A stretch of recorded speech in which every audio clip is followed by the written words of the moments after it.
Oke semuanya, hari ini kita bakal ngobrolin soal sebuah komik yang kayaknya semua orang tahu deh, Asterix si Pejuang Galia.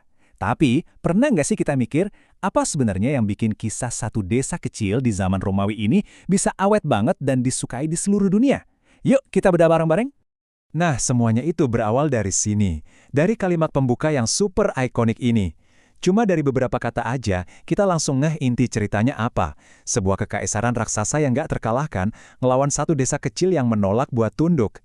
Ini kan langsung ngeset panggung buat cerita klasik David lawan Goliat ya kan? Jadi, siapa aja sih orang-orang di desa pemberani ini? Kekuatan mereka tuh bukan cuma dari ramuan aja loh, tapi juga dari karakter para warganya yang unik-unik banget. Yuk kita kenalan sama beberapa tokoh utamanya. Yang pertama, ya jelas, jagoan kita, Asterix. Jangan ketipu sama badannya yang kecil ya. Soalnya, di balik helm bersayapnya itu, ada otak yang encer banget.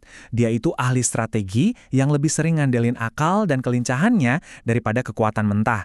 Dia ini bukti nyata kalau pahlawan sejati itu ukurannya bukan dari badan. Dan ngomongin Asterix, nggak lengkap dong kalau nggak ada sobat kentalnya, Obelix. Dia ini ibarat ototnya duo ini. Seorang pengantar menhir yang hatinya baik, dan nafsu makannya, wah jangan ditanya deh, lebih gede lagi. Kayaknya sih cintanya sama babi hutan panggang cuma bisa disaingi sama kesetiaannya ke Asterix, dan tentu aja anjing kecilnya, Idefix. Di balik setiap perlawanan yang hebat, pasti ada otaknya kan? Nah, di cerita ini, otaknya itu ya Panoramix, sang dukun desa yang bijaksana. Dia bukan cuma kakek-kakek bijak biasa loh, dia itu penjaga rahasia mereka yang paling besar dan paling penting, resep yang bikin desa itu jadi hampir mustahil dikalahkan. Ya namanya desa pasti butuh hiburan kan? Nah disinilah Asuran Cetorik sang penyanyi muncul, walaupun kata hiburan di sini tuh relatif banget. Dia sih ngerasa dirinya jenius musik, tapi kayaknya si isi desa punya pendapat yang jauh berbeda. Sering banget kan ceritanya berakhir dengan dia diikat dan mulutnya disumpal, cuma biar pasta kemenangan bisa berjalan dengan damai. Oke, kita udah kenalan sama tokoh-tokohnya. Tapi pertanyaannya masih sama nih. Gimana caranya gerombolan ini, ada prajurit mungil, pengantar batu gede, plus seorang penyanyi sumbang, bisa nahan gempuran seluruh legion Romawi? Jawabannya ada di satu rahasia besar. Ini dia nih pertanyaan besarnya. Coba bayangin, di satu sisi kita punya mesin perang paling terorganisir di dunia kuno, Kekaisaran Romawi. Di sisi lain, cuma satu desa kecil yang ngeyel banget. Harusnya sih di atas kertas, perlawanan ini selesai dalam hitungan jam. Tapi nyatanya, desa ini masih berdiri kokoh. Kok bisa? Jawabannya ada di dalam kuali yang ngebul terus itu. Ramuan ajaib. Ini dia nih, cheat code-nya mereka. Minuman yang bisa ngubah nelayan dan pandai besi jadi prajurit super, yang sanggup ngelempar satu pasukan Romawi ke udara seolah-olah mereka cuma boneka. Kekuatan ini bukan bawaan lahir, ini semua berkat kejeniusan sang dukun. Proses bikinnya sendiri itu super rahasia, cuma Panoramix yang tahu. Dia bakal ngumpulin berbagai bahan aneh dari hutan, merebusnya di kuali gede, dan voila, jadilah minuman pemberi kekuatan super. Cukup satu tegukan kecil buat tiap penduduk desa, itu udah cukup buat bikin legiun Romawi yang paling pemberani sekalipun lari tunggang langgang. Tapi, ada satu aturan yang penting banget nggak boleh dilanggar. Obelix dilarang keras nyentuh ramuan itu. Ini tuh jadi kayak running gag gitu kan di hampir setiap komik. Kita pasti sering lihat Obelix mohon-mohon minta setetes aja, dan Panoramix selalu nolak mentah-mentah. Kenapa ya? Nah, jawabannya itu ada di masa lalunya yang kocak abis. Waktu masih bayi, si Obelix ini nggak sengaja nyemplung ke kuali yang penuh sama ramuan ajaib. Akibatnya, efek ramuan itu jadi permanen buat dia. Dia tuh udah super kuat seumur hidup. Jadi, kalau ditambah lagi, wah kata Panoramix sih bisa bahaya banget. Oke, kita udah lihat dari sisi orang Galia dapat kekuatannya dari mana. Sekarang coba deh kita pindah posisi sejenak.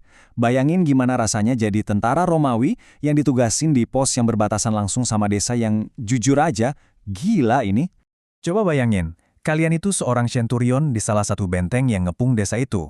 Entah itu Petibonum, Laudanum, atau Aquarium. Misi kalian kedengarannya simpel, taklukin desa itu. Gampang kan?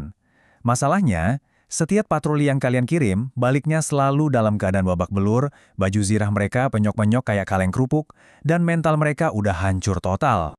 Kontrasnya tuh bener-bener jomplang banget.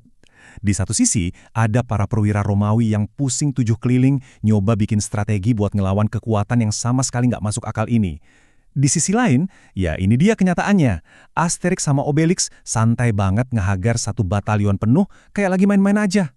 Dan yang namanya pertarungan di komik Asterix nggak bakal lengkap tanpa suara-suara khasnya. Bunyi-bunyi kayak plak, brak, awe, itu udah jadi ciri khas kan?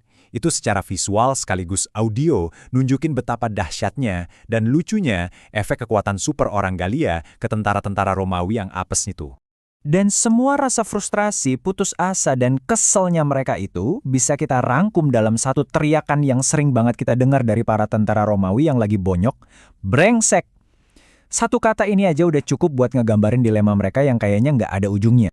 Jadi, kenapa sih komik ini bisa awet banget, disukain lebih dari 60 tahun? Ini lebih dari sekedar berantem-beranteman loh. Pertama, ini tuh kisah underdog klasik yang kita semua suka. Kedua, humornya pinter banget, penuh permainan kata yang bisa dinikmatin anak-anak sampai orang dewasa. Ketiga, ini parodi brilian soal sejarah dan stereotip. Tapi yang paling penting, ini tuh perayaan tentang kekuatan persahabatan dan komunitas dalam ngadepin masalah sebesar apapun. Nah, ini semua ngebawa kita ke satu pertanyaan yang gede banget dan agak serem juga. Seluruh nasib desa ini kan bergantung sama satu rahasia yang dijaga ketat. Jadi gimana jadinya kalau rahasia itu bocor, kalau Roma sampai berhasil dapetin resep ramuan ajaibnya? Wah, pertanyaan inilah yang jadi inti dari petualangan pertama mereka.